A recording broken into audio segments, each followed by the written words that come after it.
അപ്പോൾ ഇന്ന് ഉച്ചയാകുമ്പോഴത്തെ കുറച്ച് വിശേഷങ്ങളൊക്കെ ഒന്ന് കണ്ടാലോ. അപ്പോൾ അതാ നമ്മൾ ചോറ് വെക്കാനായിട്ട് തീയൊക്കെ കത്തിച്ച് വെള്ളമൊക്കെ അടുപ്പത്ത് വെച്ചിട്ടുണ്ട് കേട്ടോ. അതിന് ശേഷം കുറച്ച് അമരക്കായി അതുപോലെ കോളിഫ്ലവറൊക്കെ നന്നാക്കിയത് ഫ്രിഡ്ജിൽ ഇരുന്നിട്ടുണ്ടായിരുന്നു. അതൊക്കെ ഒന്നെടുത്ത് പുറത്തേക്ക് വെച്ച് പിന്നെ കുറച്ച് വെള്ളം തിളപ്പിച്ചിട്ട് കോളിഫ്ലവർ അതിലിട്ട് വെക്കുന്നുണ്ട്. അതിന് ശേഷം ഇതാ കോളിഫ്ലവർ മസാല ഉണ്ടാക്കാനുള്ള ഉള്ളിയാണ് കേട്ടോ അത് അരിഞ്ഞുകൊണ്ടിരിക്കുന്നത്. നമ്മളിന്ന് കോളിഫ്ലവർ മസാല കറി പോലെ ഉണ്ടാക്കാമെന്നൊക്കെ വിചാരിച്ചിരിക്കുന്നത്. അപ്പോൾ അതിനുള്ള സബോളയൊക്കെ അരിഞ്ഞെടുക്കുന്നുണ്ട്. അപ്പോഴേക്കും ചോറിന് വെച്ച വെള്ളമൊക്കെ തിളച്ച് വന്നിട്ടുണ്ട്. അതിന് അരി കഴുകി ചോറിന് ചുടുവെള്ളം ഒഴിച്ചിട്ട് തന്നെയാണ് കേട്ടോ അരി കഴുകുന്നത്. അതൊക്കെ കഴുകി അരി അടുപ്പത്ത് ഇട്ടിട്ടുണ്ട് കേട്ടോ. നമ്മൾ ഈ റേഷൻ കടയിൽ നിന്ന് കിട്ടുന്ന വേവില്ലാത്ത അരി കൊണ്ടാണ് കേട്ടോ ചോറ് വയ്ക്കുന്നത്. അതുകൊണ്ട് തന്നെ പെട്ടെന്ന് തന്നെ ചോറായി കിട്ടും ചെയ്യുമല്ലോ.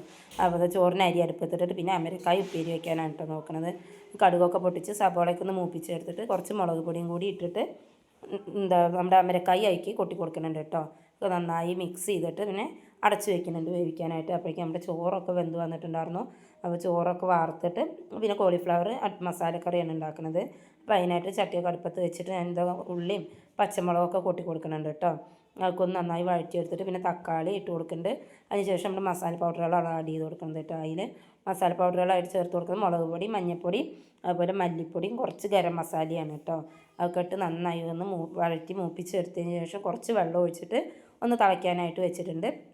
അത് തിളച്ച് വരുന്ന നേരം കൊണ്ട് നമുക്ക് കോളിഫ്ലവറും കൂടി അതിലേക്ക് കൊട്ടി കൊടുക്കാം കേട്ടോ. അപ്പോൾ അതിനിടയിൽ തന്നെ പാകത്തിനുള്ള ഉപ്പ് ഇട്ട് കൊടുക്കുന്നുണ്ട് കേട്ടോ. അപ്പോൾ വെള്ളമൊക്കെ നന്നായി തിളച്ച് വന്നപ്പോൾ അത് നമ്മൾ കോളിഫ്ലവർ കൊട്ടി കൊടുക്കുന്നുണ്ട്. അതിന് ശേഷം കറിവേപ്പില ഇട്ടിട്ട് ഒന്ന് അടച്ച് വെക്കുകയാണ് ചെയ്യുന്നത്. പിന്നെ ആ നേരം കൊണ്ട് തന്നെ നമുക്ക് അലക്കാനായിട്ട് കുറച്ചുണ്ടായിരുന്നു. അതൊക്കെ അലക്കിയിട്ടുണ്ടായിരുന്നു. അതൊക്കെ കഴിഞ്ഞ് വന്നപ്പോഴേക്കും നമ്മുടെ ഗ്രേവിയൊക്കെ അവിടെ റെഡി ആയിട്ടുണ്ട് കേട്ടോ. അപ്പോൾ അതൊക്കെ ഒരു പാത്രത്തേക്ക് കൊട്ടി ഒഴിവാക്കി മാറ്റി വയ്ക്കുന്നുണ്ട്. അതിന് ശേഷം ഞാൻ അടിച്ച് തുടയ്ക്കാനായിട്ട് നിന്നിട്ടുണ്ടായിരുന്നു. അടിക്കലും തുടയ്ക്കലൊക്കെ കഴിഞ്ഞപ്പോഴേക്കും തന്നെ സമയം ഒരുപാടായിട്ടുണ്ടായിരുന്നു കേട്ടോ. പിന്നെ ഞാൻ ചോറ് കഴിച്ചിട്ടുണ്ടായിരുന്നു. തൈരും പിന്നെ നമ്മുടെ കോളിഫ്ലവർ മസാലയും അമരക്കായ ഉപ്പേരി മാങ്ങാച്ചാറൊക്കെ ഉണ്ടായിരുന്നു കേട്ടോ. അതൊക്കെ കൂട്ടിയിട്ടാണ് ചോറ് കഴിച്ചത്. അപ്പോൾ ഇന്നത്തെ വിശേഷങ്ങൾ ഇത്രയൊക്കെയുള്ളൂ. Okay, by.